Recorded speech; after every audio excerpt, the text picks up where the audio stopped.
This is an IE error code. IE error code is very different from LE.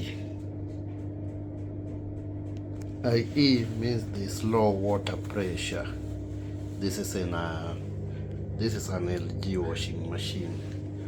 So IE, low water pressure, or there is no water going to the washing machine. So the two, low water pressure or there's no water at all going to the washing machine. Subscribe for more videos. I'll catch you on the next one.